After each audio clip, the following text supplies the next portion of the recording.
Advance NCERT सार संग्रह जो पुस्तकें कंपटीशन हिराल द्वारा प्रकाशित हुई है वह अपने आप में एक संपूर्ण पुस्तक है।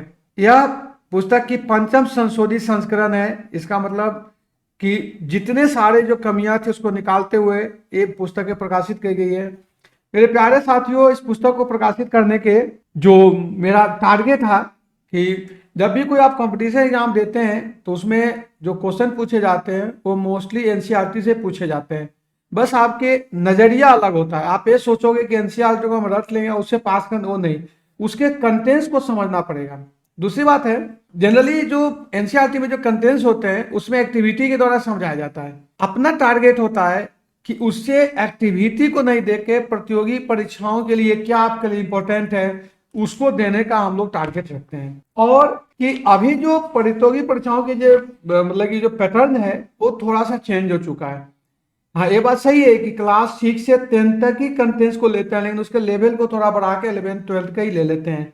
इसलिए प्रस्तुत पुस्तक में कक्षा 6 से 10 तक की आपकी 60 संग्रह है कंटेंट्स वाइज। उसके अलावा 11 12 की जो महत्वपूर्ण परीक्षा उपयोगी जानकारी है उसका भी इसमें समावेश किया गया है। यह पुस्तक विभिन्न भागों में विभाजित है। जैसे पहला जो है भौतिक विज्ञान।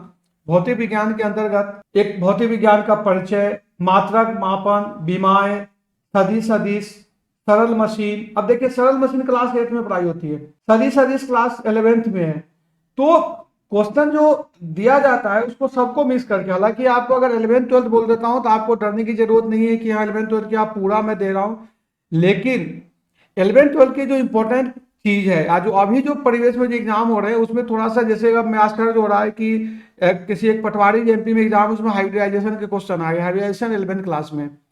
लेकिन दोस्तों इसे डरने की बात नहीं है। इस पुस्तक को जो हेराल्ड एनसीईआरटी विज्ञान सार संग्रह है उसको इसी तरह से तैयार की गई है कि चाहे आप कला एवं वाणिज्य के विद्यार्थी हो, मतलब साइंस के विद्यार्थी नहीं भी हो, मेरा कहने का मतलब ये कुछ अपने पारिवारिक परिस्थिति या अपने इंटरेस्ट पॉइंट ऑफ व्यू से या टारगेट पॉइंट ऑफ व्यू से क्लास 10th के बाद वो अपना स्ट्रीम चेंज करके कोई कॉमर्स ले लेते हैं, कोई साइंस ले लेते हैं, कोई मतलब कि आर्ट्स ले लेते हैं या किसी दूसरे सब्जेक्ट में जुड़ जाते हैं। उनको जब प्रतियोगी परीक्षाओं की तैयारी करनी पड़ती है तो उनके लिए सबसे ज्यादा हेडेक साइंस और मैथ्स ही होता है।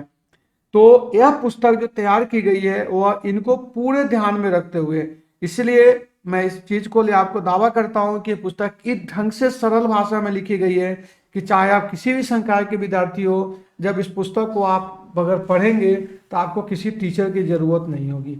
आप सेल्फ स्टडी बुक है।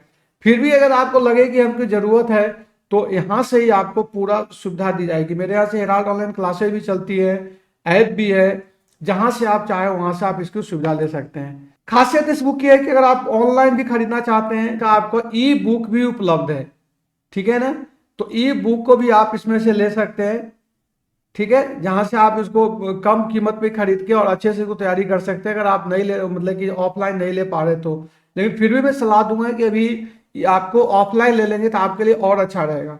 अब थोड़ी सी मैं आपको कंटेंट्स के बारे में बता दूं कि कंटेंट्स में मतलब कि बीमाएं हैं, एक दो क्वेश्चन बीमाएं से भी आ जाते हैं। तो क्लास 11th का सार संग्रह है। प्रकाश चैप्टर है वह 6 7 8 9 10th 12th में भी है। साउंड 8 9 11th में है। तो मैंने जो काम किया है कि 8 के कंटेंट को भी कवर किया। उसके अलावा 9th में क्या है, और ये भी नहीं कि एक ही चीज को रिपीट कर रहा है, मतलब पहले जो इससे पुरानी जो अपनी पुस्तकें थी उसमें क्लास वाई थी, तो क्लास वाई में बच्चों का एक कंप्लेन आता था कि ध्वनि चैप्टर आप क्लास 8 में भी समझा रहे हो, 9th में भी समझा रहे हो, फिर थोड़ी सी आगे एडवांस में भी दे रहे हो। उसको मैंने चेंज करके एक ही जगह दे दिया और धीरे धीरे लेवल को बढ़ाया। इतना ही नहीं, बीच बीच में अगर लगा कि नहीं कुछ चीज और आपके लिए जरूरी है, जैसे कि मानव द्वारा उत्पन्न ध्वनि या मानव कंद की संरचना हो गया, मैक संख्या क्या है, मैक संख्या किसी में नहीं, तो वो से क्वेश्चन आए हुए थे तो उसको भी देखा। मतलब मेरे प्यारे साथियों, इस पुस्तक को तैयार करने के लिए मैंने साइंस में जो सबसे पहले जो अपनी पुस्तकें हैं 8888 ऑब्जेक्टिव पुस्तक आपके द्वारा काफी सराहा जाता है, या जो जनरल एनसीईआरटी साइंस है, इसको देखते हुए और अभी जो क्वेश्चन आ रहे हैं सबको ध्यान में रखते हुए एक कंटेंट्स बनाया गया और कंटेंट्स बनाने के बाद क्लास को देखते हुए तैयार किया गया है। इसमें फिजिक्स की ऐसी कोई चैप्टर नहीं छूटा हुआ है जो कि कंपटीशन एग्जाम में आते हो और आप उससे क्वेश्चन नहीं आ दिया होगा। इसी ढंग से रसायन विज्ञान में रसायन विज्ञान का एक परिचय, हमारे आसपास के पदार्थ, परमाणु अणु, परमाणु संरचना, धातु अधातु, कार्बन यौगिक। अब आपको आश्चर्य होगा कि अभी जो क्वेश्चन आते हैं उसमें आईयूपीएसी नेम से भी क्वेश्चन आते हैं, और आईयूपीएसी नेम में फंक्शनल ग्रुप से क्वेश्चन आते हैं, जो कि 10th में तो 3 ही फंक्शनल ग्रुप की पढ़ाई होती है, आगे 11th में उससे भी क्वेश्चन आ रहे हैं, लेकिन उसको भी मैंने बड़ी में सरल शब्दों में इसको समेटने की कोशिश किया है। तत्वों का आवर्त वर्गीकरण को मैंने चाहा कि आप कैसे याद करें, तो उसके लिए जो भी शॉर्टकट मेथड होता है उसको मैं देने के प्रयास किया है।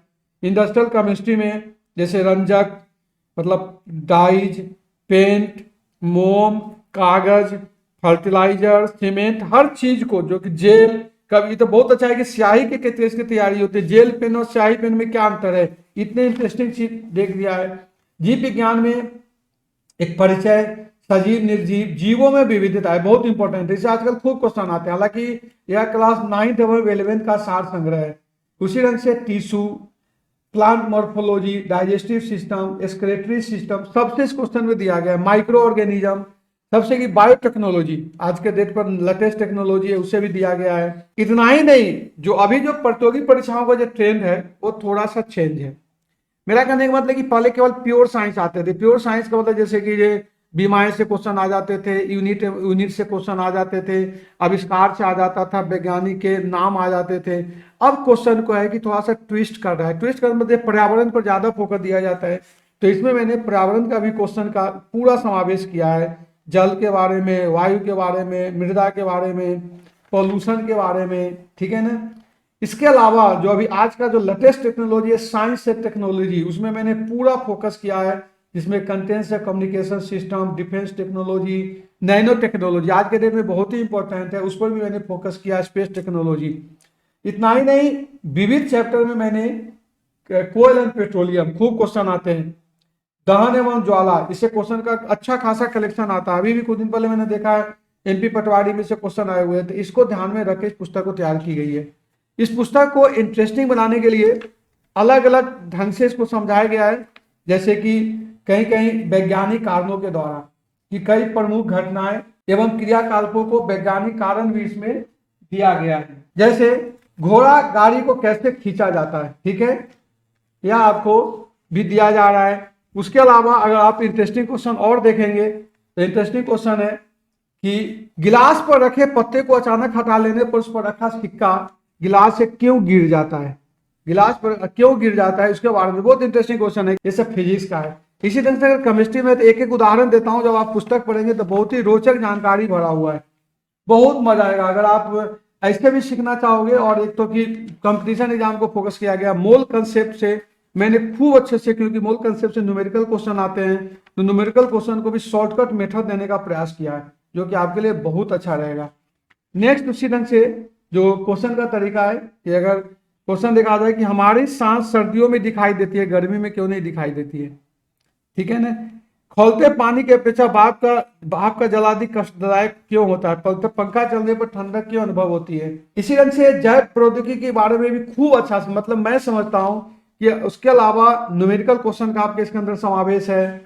इसके अलावा वैज्ञानिक कारण, ऑब्जेक्टिव क्वेश्चन जो कंपटीशन उससे रिलेटेड, क्योंकि एक तो है 8888, उसमें ज्यादातर पूछे गए प्रश्नों का एकदम कलेक्शन है, लेकिन यहाँ जो चैप्टर है, जैसे कि विटामिन B12 का रासायनिक नाम क्या है, ठीक है ना, विटामिन बी किस में मदद करता है, बहुत सारी इंटरेस्टिंग चीजें, पॉलीसेकेराइड क्या है, तो इस ढंग से मेरे प्यारे साथियों इसमें समावेश किया गया है। इसका कंटेंट्स बहुत ही सुंदर है।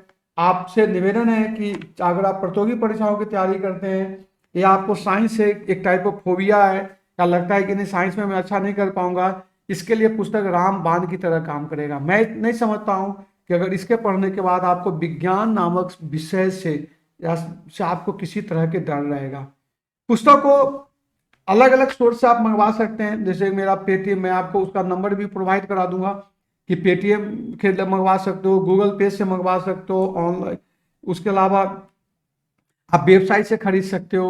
और सबसे बड़ी बात है कि यहाँ से हेराल्ड ऑनलाइन क्लासेज भी संचालित होती है, तो अगर किसी टाइप के डाउट हो तो आप वहाँ से इस क्वेश्चन को पूछ सकते हो। मिला जुला के मैं आपसे ही निवेदन करूंगा कि लेना और नहीं लेना आपके मर्जी पर है खरीदना, लेकिन जो भी आप लोकल दुकानदार के यहाँ जाइए, इस पुस्तक को फोटो दिखाइए और आप देखिए। अगर आपको नहीं पसंद आएगा तो सीधे आप मेरे यहाँ कॉल कीजिए, व्हाट्सएप कीजिए कि सर आपने मुझे ठग लिया। इतना मैं विश्वास दिलाता हूँ और उम्मीद करता हूँ कि लेने के बाद आपको बहुत अच्छी पुस्तकें लगेगी और जरूर आप लेने के बाद जो भी कमेंट लिखेंगे मैं आपके लिए सराहनीय रहेगा। इसलिए ये पुस्तक को खरीदने के बाद जो भी कमेंट होगा उसका मैं आपका इंतजार रहेगा। ओके, थैंक्स मेरे प्यारे साथियों। हेराल्ड एनसीईआरटी एडवांस पुस्तक का सार संग्रह लेना मत भूले, बहुत ही इंपॉर्टेंट रहेगा आपके लिए।